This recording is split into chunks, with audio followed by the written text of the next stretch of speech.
பொய் புகார் அளித்து தன்னை மிரட்டி பணம் பறிக்கும் நோக்கில் ஊடகங்கள் மற்றும் சமூக வலைதளங்கள் மூலமாக அவதூறு பரப்பி வரும் பிரதீப் ராஜன் மற்றும் வீரமணி ஆகியோர் மீது உரிய நடவடிக்கை எடுக்க கோரி கோவை மாவட்ட காவல் கண்காணிப்பாளரிடம் பாதிக்கப்பட்டவர் புகார் மனு.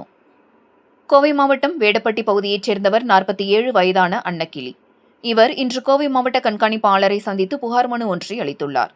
அந்த மனுவில் தனது குடும்பத்தினருடன் இந்த பகுதியில் தான் வசித்து வருவதாகவும், வேடப்பட்டி பேரூராட்சியில் 13வது வார்டு உறுப்பினராக தான் உள்ளதாகவும், வேடப்பட்டி சாலையில் பெட்டிக்கடை வைத்து பூ வியாபாரம் செய்து வருவதாகவும், அந்த வகையில் கந்துவட்டி தொழில் செய்து சீட்டு கம்பெனி நடத்தி வருகின்ற பிரதீப் ராஜன் என்பவரை கடந்த 20 ஆண்டுகளாக தனக்கு தெரியும்.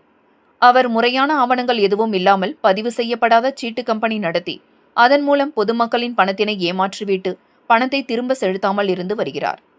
கடந்த 1.5 ஆண்டுகளாக எனக்கும் மேற்படி நபருக்கும் எந்தவிதமான வரவு செலவுகள் இல்லை எனவும், அவர் கடந்த 1.5 ஆண்டுகளுக்கு முன்னர் நான் சீட்டு எடுத்து கொடுத்த நபர்களுக்கும் 11 லட்சத்திற்கும் மேற்படியான தொகையை செலுத்தாமல் இருந்து வருகிறார். தொடர்ந்து மேற்படி சீட்டு நடத்தி சீட்டுகளில் பல்வேறு பிரச்சனைகள் ஏற்படும் சமயத்தில் அவர் என்னிடம் உதவி கேட்பார். அந்த சூழ்நிலைகளில் பொதுமக்களிடம் அவருக்காக பேசி பணத்தை விரைவில் தருவார்.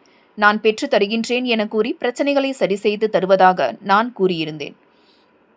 ஆனால் பிரதீப் ராஜன் சீட்டு போட்ட நபர்களுக்கு முறையாக பணம் வழங்காமல் ஏமாற்றி வந்ததுடன் பல முறை அவருக்காகவே நான் கடனை திருப்பி தருவதாக பொதுமக்களிடம் அளித்துள்ளதை துடுப்புச் சீட்டாக பயன்படுத்தி இந்த பிரதீப் ராஜன் மற்றும் அவரது உறவினர் வீரமணி ஆகிய இருவரும் இணைந்து எனது வீட்டிற்கு வந்து வீட்டிலிருந்த பெண்களிடம் தகராறில் ஈடுபட்டார். இது சம்பந்தமாக காவல் நிலையத்திலும் புகார் அளித்துள்ளேன். தற்பொழுது நான் அவரிடம் பண மோசடி செய்துவிட்டதாக ஊடகங்கள் மற்றும் சமூக வலைதளங்களின் வாயிலாக தொடர்ந்து தன் மீது அவதூறு பரப்பி வருகிறார். அவர் கூறுவதில் எந்தவித மூதாந்திரமும் இல்லை. எனவே அவர் மீது உரிய நடவடிக்கை எடுக்க வேண்டும் என்று கோவை மாவட்ட காவல் கண்காணிப்பாளரிடம் மனு அளித்துள்ளதாக அவர் தெரிவித்தார் என்பது குறிப்பிடத்தக்கது. 13வது வேடப்பட்டி பேரூராட்சி 13வது வார்டு கவுன்சிலராக இருக்கேன். நான் திமுக கவுன்சிலராக இருக்கேன். என்கிட்ட எங்கள் ஊரை சேர்ந்த வேடப்பட்டியை சேர்ந்த பிரதீப் ராஜுங்கிறவர் சீட்டில் இல்லீகலாக சீட்டு நடத்திட்டு வர்றாரு. அவரும் அவங்க மாமா வீரமணியும் நடத்திட்டு வந்துட்டு என்னையும் நான் 1.5 வருஷத்துக்கு முன்னால் அவர்கிட்ட சீட்டுக்கு ஆள்களை சேர்த்தி விட்டு பணம் வசூல் பண்ணி வாங்கி கொடுத்துட்டு இருந்தேன்.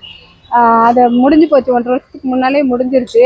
என்கிட்ட நான் சீட்டுக்கு சேர்த்து விட்டவங்களுக்கும் அவர் பணம் கொடுக்கல. அவர் அதில் வந்து ஒரு 11 லட்சம் ரூபா கொடுக்கணும். அவங்க மாமா வந்து டிவிகேவில் இருக்கிறதுனால வந்துட்டு நீங்கள் திமுக கவுன்சிலர் தானே, நான் என்ன பண்ணிடுவேன்னு பார்த்துட்டு எனக்கு இது டிவிகேல வந்து எம்எல்ஏ அமைச்சர் எல்லாரையும் தெரியும், அவங்கெல்லாம் வச்சு உங்களை உண்டு இல்லைன்னு பண்ணிடுவேன்னு சொல்லி வீட்டுக்குள்ளேயே வந்து கொலை மிரட்டல் விடுத்து அவங்க குடும்பமே சேர்ந்து கொலை மிரட்டல் விடுத்தாங்க. நான் வந்து எஸ்பி ஆஃபீஸில் கம்ப்ளைண்ட் பண்ணி தொண்டாமுத்தூர் போலீஸை விசாரித்து அவங்க வந்து இதில் உண்மை தன்மை இல்லை அப்படின்னு சொல்லிட்டு விசாரித்து அனுப்பிச்சிட்டாங்க 2 பேர்த்தையும். மறுபடியும் இப்போ எஸ்பி ஆஃபீஸில் ஒரு கம்ப்ளைண்ட் கொடுத்து எனக்கு தேவையில்லாமல் இழுத்து பிரச்சனை பண்ணிட்டுருக்காரு. வீடு பூந்து பிரச்சனை பண்ணுறாங்க. மறுபடியும் எங்கள் சொந்தக்காரவங்க ஃப்ரெண்ட்ஸு எல்லாத்துக்கும் ஃபோன் பண்ணி அவங்களையும் மிரட்டுறாரு. அவர் வீரமணிங்கிறவர் ரொம்ப மிரட்டுறாரு. எங்களை அவங்க 58 லட்சம் ரூபாய் நீங்க தர வேண்டியது சீட் எடுத்து ஒரு டைம் கூட சார் சீட்டு அவரு நடத்தினாருங்க சார். நான் எப்படிங்க சார் 58 லட்சம் ரூபாய் தர முடியும்? நீங்க உங்க வீட்டுக்காரர் பசங்க எல்லாம் சேர்ந்து எடுத்துக்கிறீங்க சார். எங்க குடும்பத்துக்கு யாருக்குமே இது தெரியாதுங்க சார். நான் மட்டும்தாங்க சார் அவர்கிட்ட வரவு செலவு வச்சுட்டு இருந்தேன். இப்போ வந்துட்டு எங்க குடும்பத்தையும் சேர்த்து இழுத்து, எங்க குடும்பம் மட்டும் இல்லைங்க சார், எங்க உறவினர்கள் எல்லாத்தையுமே இழுக்கிறாங்க சார். இழுத்து தேவையில்லாம பண்றாங்க. அது போக அவருக்கு நான் 58 லட்சம் ரூபா தரணும்னு ஏதாவது லீகலாக கொடுக்க சொல்லுங்க சார். நான் அவர்கிட்ட எந்த ஒரு காசும் வாங்கவே இல்லைங்க சார். நான் தான் அவருக்கு நிறைய காசு, சீட்டு காசு, அது இதுன்னு எல்லாம் ஃபைனான்ஸ் எல்லாம் வாங்கி கொடுத்துருக்கேங்க சார். என்னோட நகை எல்லாமே அடமானம் வச்சு கொடுத்துட்டேங்க சார். நான் கவுன்சிலராக இருந்து ஒன்றும் இல்லாமல் இருக்குங்க சார். இப்போ என்ன எஸ்பி ஆஃபீஸில் என்ன மேடம் புகார் கொடுக்குறீங்க? நான் என் மேலே இல்லை எந்தவித தொகையுமே இல்லைன்னு தொண்டாமுத்தூரில் வந்து நிரூபிச்சிட்டாங்க, சொல்லிட்டாங்க. இப்போ மறுபடியும் இங்கே கொடுத்துருக்கனால நான் மறுபடியும் அதே கம்ப்ளைண்டே கொடுத்துருக்கேங்க சார். என்னை விசாரித்து அவங்க முடிவு பண்ணணும்னு சொல்லி கொடுத்துருக்குறேங்க சார். இந்த இவங்க வந்து தொண்டாமுத்தூரில் வேடப்பட்டி பேரூராட்சியோடைய 13வது வார்டு மெம்பராக இருக்கிறாங்க.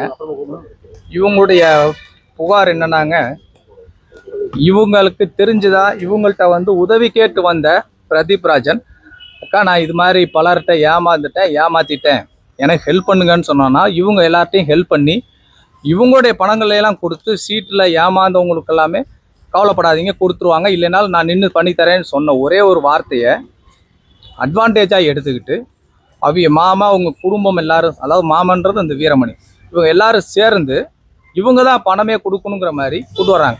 அதாவது ஒரு சீட்டு போட்ட ஒரு நபருக்கு 58 லட்ச ரூபா சீட்டு காசாக கொடுத்துட்டோம் அப்படின்னு சொல்கிறது எவ்வளோ பெரிய பொய்ங்கிறத முதல்ல நம்ம எல்லாரும் தெரிஞ்சுக்கணும். ஒரு சீட்டு போடுறது, அப்போ 58 லட்ச ரூபா ஒரு நபருக்கு சீட்டு கொடுக்குறாருன்னா அவர் 10-20 கோடி ரூபாய்க்கு வரவு செலவு பண்ணால் மட்டும்தான் அந்த அளவுக்கு வரவு செலவு செய்ய முடியும் முதல் கட்டமாக.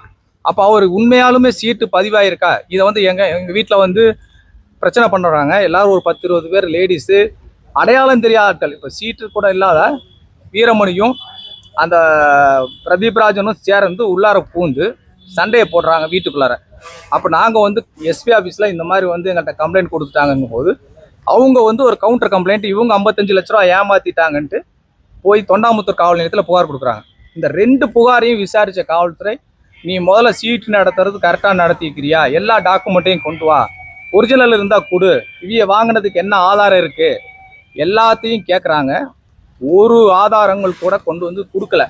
முறையாக இன்ஸ்பெக்டரு, எஸ்பி எல்லாருமே முறையாக விசாரித்து இதில் உண்மை இல்லைன்னு சொன்ன பின்னாடியும் இவர் என்ன பண்ணுறாரு, உன்னை அவதூறு பரப்புகிறேன் அப்படிங்கிறதுக்காகவே வந்து சும்மா மீண்டும் ஒரு பொய் புகாரை கொடுத்துட்டு அந்த புகாரோட உண்மைத்தன்மை இல்லாத முடிக்கப்பட்ட புகார் மேலே மீண்டும் ஒரு புகாரை பொய்யா கொடுத்து நம்ம பத்திரிகை நண்பர்களை கூப்பிட்டு பத்திரிகையில் இவங்களை வந்து இந்த கவுன்சிலர் ஏமாற்றிட்டாங்கன்னு சொல்கிறது மூலயமா இவங்களுக்கு ஒரு அவப்பெயரை உண்டாக்கி அவதூறை உண்டாக்கிட்டு இருக்காரு. அதுக்காக நான் அடுத்தது இப்போ அவதூறு வழக்குன்னு கொடுத்துருக்குறோம். அவதூறு வழக்கு பதிவு செய்யணும். இந்த மாதிரி எந்த உண்மையும் இல்லாமல் காவல்துறை விசாரித்து முடித்த வழக்குக்கு மேலே மேற்கொண்டு நீங்கள் சிவில் நீதிமன்றத்துக்கு போங்கன்னு அவங்க அறிவுறுத்தின பின்னாடியும் தவறு இருக்கும் பட்சத்தில் இது வந்து ஒரு பணப்புகார், நீ சீட்டு நடத்தி மோசடி செஞ்சுருக்க, கேஸ் போட்டால் உமா மேலே தான் கேஸ் போடணும். அவங்க சீட்டு எடுத்தேன்னு சொல்கிறவங்க மேலே எப்படி கேஸ் போட முடியும்?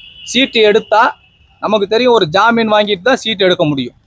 2 பேர் சாட்சி கையெழுத்து, ஜாமீன் கையெழுத்து, ப்ரோ நோட்டு, பத்திர பேப்பர் வாங்கிட்டு தான் எந்த சீட்டு கம்பெனியாக இருந்தாலும் சீட்டு கொடுப்பாங்க. இல்லை குறைஞ்சபட்சம் செக்காவது வாங்கிட்டு தான் சீட்டு கொடுப்பாங்க. இப்படி எந்த விதமான முகாந்திரமும் இல்லாமல் சீட்டு நான் 58 லட்ச ரூபா ஒரு தனிநபருக்கு கொடுத்துட்டேன், அவங்க என்னை ஏமாத்துட்டான் அப்படின்னு சொல்கிற ஒரு சீட்டு கம்பெனி முதலாளி இந்த பிரதீப் ராஜனாக தான் இருப்பார். அவர் மோசடி செய்யணும், அந்த மக்களை ஏமாற்றணுங்கிறதுக்காக யாரோ ஒருத்தர் மேலே இந்த புகாரை மாற்றி போட்டிருக்கிறாருங்கிறது தான் உண்மை. ஸோ அதனால் இதை வந்து ஐயா வந்து ஏற்கனவே எஸ்பி ஐயா வந்து இது முறையாக விசாரிச்சிருக்கிறாங்க. போலீஸ் ஸ்டேஷன்லையும் கரெக்டாக இன்ஸ்பெக்டரையும் விசாரிச்சிருக்கிறாங்க. தொடர்ந்து இது தவறான தகவல்களை பரப்புகிற மேற்கொண்ட நபர்கள் மீது முதல்ல குற்ற வழக்கு பதிவு செய்யணுங்கிறது தான் எங்களுடைய கோரிக்கை. அவங்க மேலே கடுமையான நடவடிக்கை எடுக்கணும். நாங்களும் அதுக்குண்டான சட்ட ரீதியான அடுத்த கட்ட நடவடிக்கைக்கு போயிருக்கோம். அதோட முதல் படி இது.